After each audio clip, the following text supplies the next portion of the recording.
स्वागत है हमारे YouTube चैनल पर। मैं एक सिंह इस वीडियो में कराऊंगा साधारण ब्याज, जो कि एकदम बेसिक से और बहुत आसान शॉर्ट ट्रिक द्वारा हल कराया जाएगा। जैसा कि दोस्तों क्वेश्चन है, दो स्रोतों से 1500 रुपए पर 3 वर्षों के बाद मिले साधारण ब्याज में अंतर 13.5 रुपए का है, तो इनकी ब्याज दरों में क्या अंतर होगा। दोस्तों इसे हल करने का बहुत आसान सा शॉर्ट ट्रिक होता है। ब्याज दरों में अंतर, ये रहेगा ब्याज का अंतर गुणा 100 डिवाइड कर दीजिए इसका मूलधन गुणा समय। यहां से ये हुआ 1350, 15 तिया 45, 45 तिया 135, ये हुआ 0.3%। तो इनकी ब्याज दरों में क्या अंतर होगा? तो दोस्तों इनकी ब्याज दरों में अंतर होगा 0.3% का। इसका ऑप्शन नंबर सी सही होगा। नेक्स्ट क्वेश्चन है दोस्तों, 10,000 रुपए की एक राशि का कुछ भाग 8% वार्षिक दर पर तथा शेष 10% वार्षिक दर पर उधार लिया जाता है। यदि औसत वार्षिक ब्याज 9.2% हो तो वे दोनों भाग क्या है? बहुत शॉर्ट तरीके से हल कर सकते हैं दोस्तों। जैसा कि 10,000 की एक राशि का कुछ भाग, इसका मतलब 10,000 रुपए को दो भागों में बांटा गया है। मान लीजिए पहला भाग P1 था और दूसरा भाग P2 था। अब इसका कुछ भाग 8% पर, मान लीजिए P1 भाग 8% पर है और शेष भाग मान लीजिए P2 भाग 10% पर है, जबकि औसत वार्षिक ब्याज 9.2% पर होता है। यहां से दोनों भागों में अनुपात क्या होगा? इनका अंतर कर लीजिए और इनका अंतर कर लीजिए। 10 में से 9.2 घटाया तो 0.8 और 8 में से घटाएंगे तो 1.2, ये होगा 2:3। क्वेश्चन में कहा है दोनों भाग बताइए। तो दोस्तों P1 मतलब पहला भाग, पहला अनुपात 2 डिवाइड कर देंगे योगफल से 3 और 2 5 गुणा कितना था ये 10,000 रुपए, 5 दूनी 10, ये हुआ 4,000। अब दूसरा भाग कितना होगा? अगर हम P2 ज्ञात करें तो टोटल तो 10,000 था, इसमें से 4,000 कम कर दीजिए तो ये दूसरा भाग होगा 6,000 रुपए। तो दोस्तों वे दोनों भाग 4,000 और 6,000 रुपए थे। नेक्स्ट क्वेश्चन है दोस्तों, कोई राशि साधारण ब्याज द्वारा किसी दर से 3 वर्ष में स्वयं की 7/6 गुना हो जाती है, ब्याज की प्रतिशत दर क्या है? तो ऐसे सवालों को हल करने का एक शॉर्ट ट्रिक होता है दोस्तों। जैसा कि दर पूछा तो सीधे दर ही निकाल देंगे। हमें 7/6 दिया है तो इसका एक फार्मूला रहता है a minus B divide b गुणा t गुणा 100। a का मतलब है अंश तो 7, b का मतलब है हर तो 6 डिवाइड 6 गुणा 3 वर्ष और गुणा कर लेंगे 100 से। ये हुआ 1 डिवाइड 18 और ये 100, ये हुआ 50/9, 9 पंजे 45, 5 सही 5/9%। क्वेश्चन में कहा था ब्याज की प्रतिशत दर क्या है? तो दोस्तों ब्याज की प्रतिशत दर है 5 सही 5/9%। इसका ऑप्शन नंबर ए सही होगा। नेक्स्ट क्वेश्चन है दोस्तों, किसी राशि पर 5% वार्षिक दर से 3 वर्षों और 4 वर्षों में प्राप्त साधारण ब्याजों में 42 रुपए का अंतर है, वह राशि कितनी होगी? तो दोस्तों ऐसे सवालों को हल करने का एक शॉर्ट ट्रिक होता है। जैसे कि राशि का मतलब हुआ मूलधन क्या होगा, तो मूलधन होगा ब्याज में अंतर 42 रुपए का है, गुणा कर दीजिए 100 से। दर समान थी लेकिन समय अलग अलग थी, तो समय का अंतर और गुणा कर लीजिए 10 से। बस ये हुआ 42 गुणा 20, क्योंकि 4 में से 3 जब कम करेंगे तो 1 और 5 से डिवाइड कर देंगे 20। ये हुआ 42 दूनी 84 यानी 840 रुपए। तो वह राशि क्या है? वह राशि है 840 रुपए। इसका ऑप्शन नंबर डी सही होगा। नेक्स्ट क्वेश्चन है दोस्तों, किसी राशि को x% वार्षिक दर पर 3 वर्षों के लिए उधार पर दिया जाता है।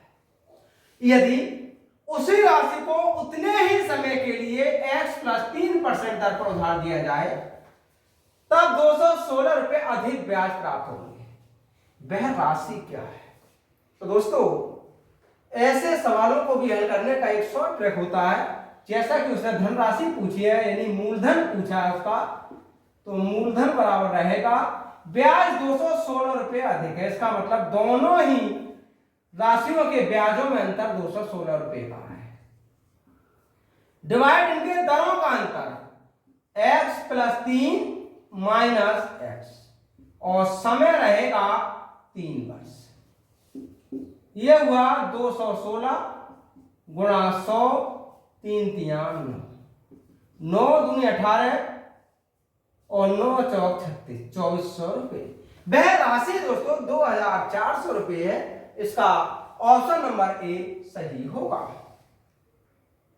नेक्स्ट क्वेश्चन है दोस्तों, कोई राशि साधारण ब्याज की दर से 4 वर्षों में 2600 रुपए और 7 वर्षों में 3050 रुपए हो जाती है।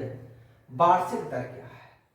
तो पहले ये देखो, वो राशि 4 वर्षों में 2600 रुपए हुई थी, फिर 7 वर्षों में 3050 रुपए हुई थी। तो इसका मतलब हुआ कि उस राशि का 4 वर्षों के बाद मिश्र धन 2600 रुपए था तथा 7 वर्षों के बाद मिश्र धन 3050 रुपए हो जाता है।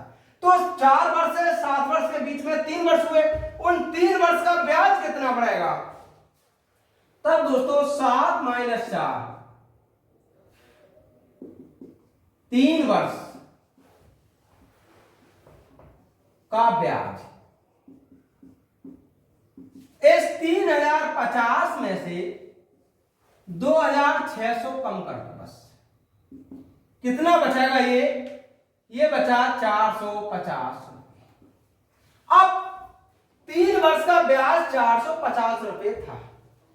तब दोस्तों 1 वर्ष का ब्याज क्या होगा? 1 वर्ष का ब्याज 3 से डिवाइड किया 150 रुपए। लेकिन 4 वर्ष का ब्याज क्या होगा?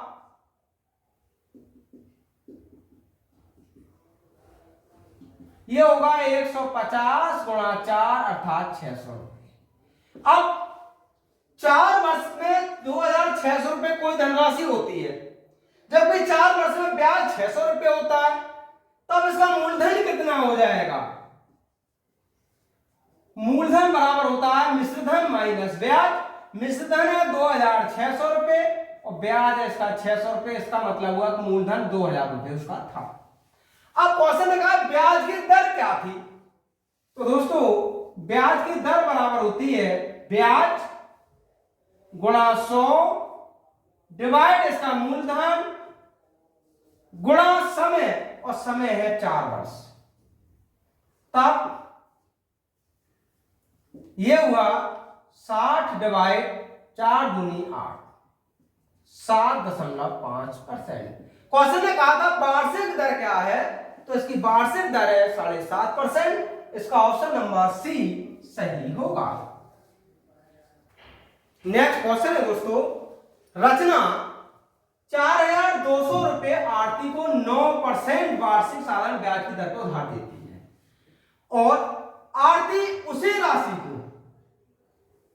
सोनाली को 13% वार्षिक दर से उधार दे देती है। आरती को 2 वर्ष में कितने रुपए की आय प्राप्त हुई? क्वेश्चन ने यह कहा है कि रचना ने 4200 रुपए तो आरती को दिए 9% के ब्याज पर। आरती ने इन्हीं 4200 रुपए को सोनाली को दे दिए 13% की वार्षिक दर पर। अब 9 का लिया है, 13 का दिया, 4% का बीच में जो बचा उसका इसको लाभ हुआ। तो वो कह रहे हैं 2 वर्ष में ये बताओ आरती ने कितने रुपए कमाती है। तो दोस्तों इसकी जैसे आय ज्ञात करनी है, ये जो आय होगी वो 9% और 13% का अंतर होगा। इसका मतलब हुआ मूलधन तो इसका 4200 रुपये था, दरों में अंतर 13 माइनस 9, जबकि 2 वर्ष का समय है, और डिवाइड कर दीजिए 100 से। ये हुआ 42, यहां से बचा 4 और गुणा 2, 42 गुणा 8, 8 दूनी 16, 1, 8 चौक 32 और 1 33। तो 2 वर्ष के बाद आरती को 336 रुपए की आय प्राप्त होगी। इसका ऑप्शन नंबर डी सही होगा। नेक्स्ट क्वेश्चन है दोस्तों, 13,500 रुपए की राशि को 2 भागों में बांटकर पहले भाग को 6% वार्षिक दर से 5 वर्षों के लिए तथा दूसरे भाग को 8% वार्षिक दर से 3 वर्षों के लिए उधार दिया जाता है। यदि इन दोनों राशियों पर साधारण ब्याज समान हो तो दोनों राशियों के बीच अंतर क्या है। तो दोस्तों एक तो ये तरीका रहता है कि पहले दोनों राशियां ज्ञात कर लें, फिर उनके बीच का अंतर ज्ञात कर लें, लेकिन इस तरीके से तो हम सवाल बहुत बड़ा हो जाएगा। ये दोस्तों बैंक पीओ का क्वेश्चन है। अब एक तरीका ये भी होता है कि हम सीधे राशियों के बीच का अंतर भी ज्ञात कर सकते हैं। कैसे? सबसे पहले ये देखो राशियों में अनुपात क्या है। पहला भाग मान लीजिए P1 है और दूसरा भाग मान लीजिए P2 है। ये रहता है R2T2 डिवाइड R1T1। R2 तो दूसरे भाग को 8% दर से 3 वर्षों के लिए और पहले भाग को 6% दर से 5 वर्षों के लिए। 3 दूनी 6, 2 चौक 8, ये हुआ 4/5। तब P1 अनुपात P2 हुआ 4/5। क्वेश्चन ने कहा इन दोनों राशियों में अंतर क्या होगा। तो दोस्तों राशियों में अंतर होगा, इन दोनों का अंतर कर लीजिए, डिवाइड कर दीजिए इन दोनों के योगफल से और गुणा कर लीजिए जो धनराशि है उसी से, 13,500 रुपए। ये हुआ 1 डिवाइड 9 गुणा 13,500, ये 15 9 135। तो इनका अंतर होगा 1500 रुपए। क्वेश्चन में कहा था दोनों राशियों के बीच क्या अंतर है, तो दोस्तों इन दोनों राशियों के बीच 1500 रुपए का अंतर है। नेक्स्ट क्वेश्चन है दोस्तों, कोई राशि साधारण ब्याज की 4% दर से 3 वर्ष में 6,720 रुपए हो जाती है। वह राशि किस दर से 2 वर्ष में 7,000 रुपए हो जाएगी। तो सबसे पहले ये ज्ञात कर लें कि वास्तव में वो राशि है कितनी। दोस्तों 4% की दर से 3 वर्ष में 6,720 हो जाती है। इसका मतलब ये हुआ कि ये 3 वर्ष बाद का मिश्र धन होगा 6,720। हमें मूलधन ज्ञात करना है।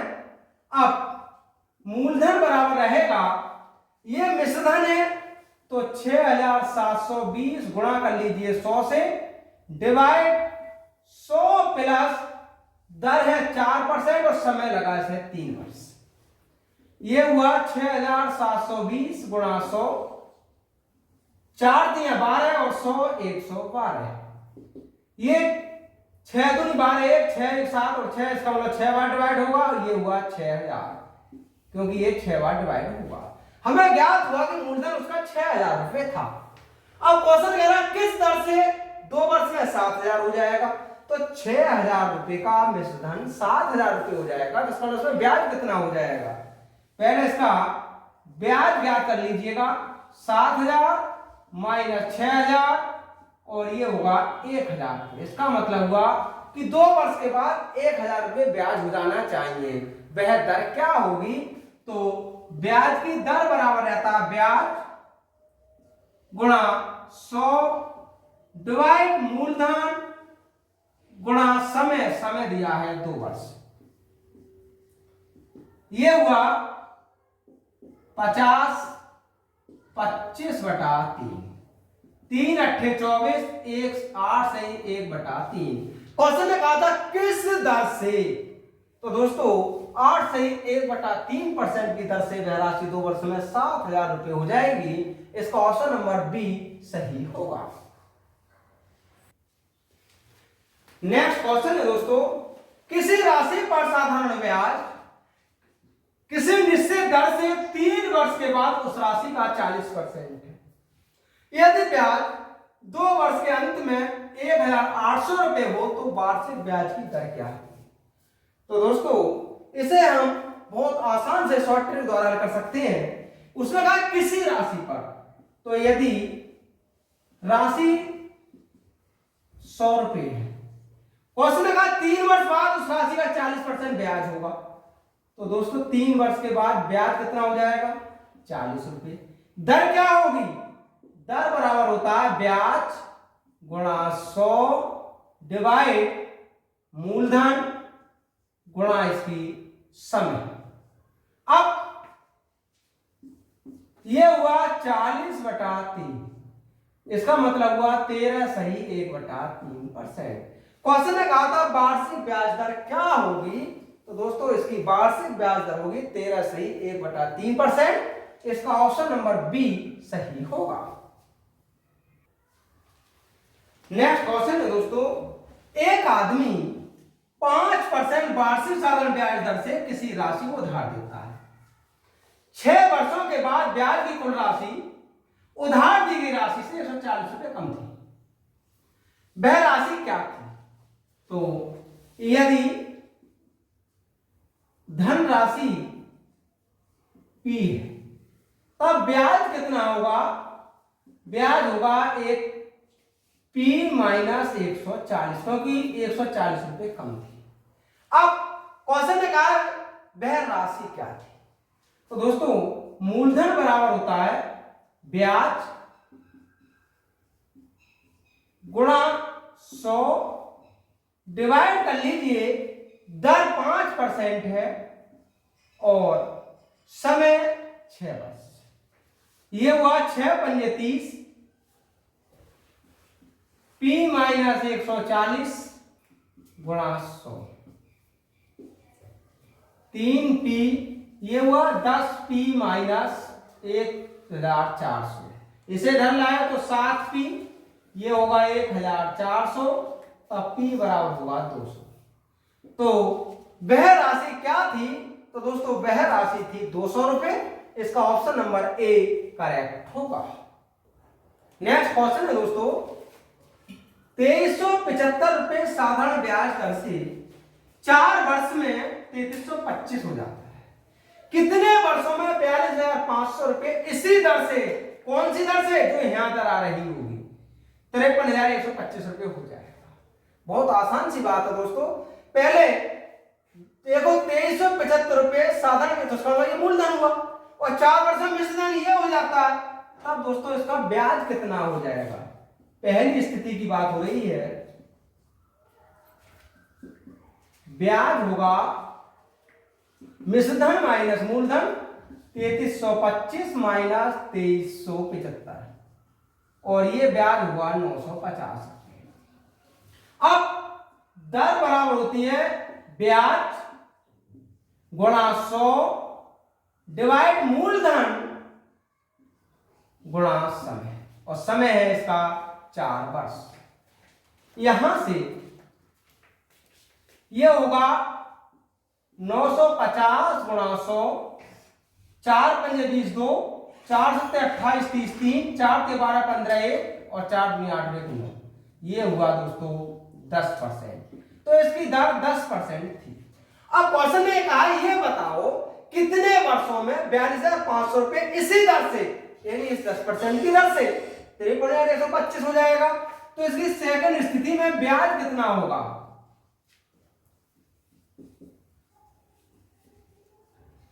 ब्याज रहेगा 53,125 माइनस 42,500। यहां से कम किया, ये होगा 10,625। इसका मतलब कि सेकंड स्थिति में 10,625 रुपए ब्याज है। अब क्वेश्चन ने कहा कितने समय में ये वाला ब्याज होगा, तब दोस्तों समय बराबर रहता है ब्याज गुणा 100 डिवाइड मूलधन 42,500 गुणा इसकी दर 10%। ये हुआ 10,625 डिवाइड 4250। यहां से होगा ये 5/2। 5/2 का मतलब हुआ 2 सही 1/2 वर्ष। क्वेश्चन ने कहा था ये बताओ कितने वर्षों में 42,500 रुपए 53,125 रुपए हो जाएंगे। तो अब दोस्तों 2 सही 1/2 वर्ष यानी 2.5 वर्ष में ये 42,500 रुपए 53,125 रुपए हो जाएंगे। इसका ऑप्शन नंबर बी सही होगा। नेक्स्ट क्वेश्चन है दोस्तों, राधा 7,500 रुपए किसी बैंक में 6% वार्षिक साधारण ब्याज दर से जमा करती है।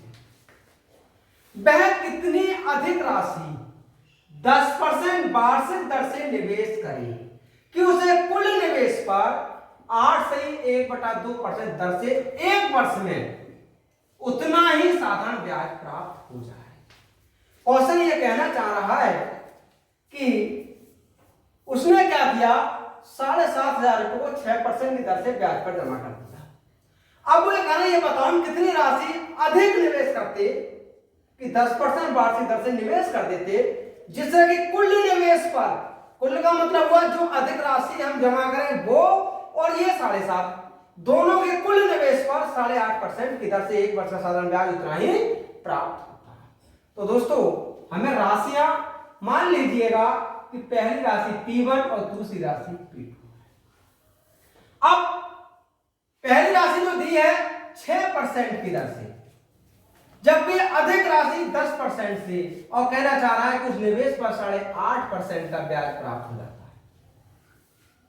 अब यहां से इन दोनों का अंतर कर लीजिए, P1 अनुपात P2, इन दोनों में अंतर किया, 10 में से 8.5 कम किया तो 1 सही 1/2, 6 में से 8.5 कम किया तो 2 सही 1/2, ये हुआ 3/2 अनुपात 5/2 अर्थात 3:5। क्वेश्चन ने कहा ये बताओ कि वो कितनी राशि निवेश करे। तो पहले दूसरी वाली राशि याद कर लो कितनी होगी, ये होगी जो राशि पहली दी है उसी का अनुपात कितना 5/3 और राशि दी है ये 7,500, ये हुआ 12,500 रुपए। अब इसका मतलब हुआ कि 12,500 रुपए कुल राशि हो, हमसे तो उसने निवेशित राशि पूछी है। तो दोस्तों निवेशित राशि जो होगी 12,500 में से कम कर लीजिए 7,500, क्योंकि ये 12,500 तो टोटल राशि है जिस पर 8.5% का ब्याज था, ये बचेगा 5,000 रुपये। तो दोस्तों अगर वो 5,000 रुपये अधिक की राशि 10% पर निवेश करेगा तब उसे कुल 8.5% दर से 1 वर्ष में साधारण ब्याज उतना ही प्राप्त होगा। इसका ऑप्शन नंबर ए करेक्ट होगा।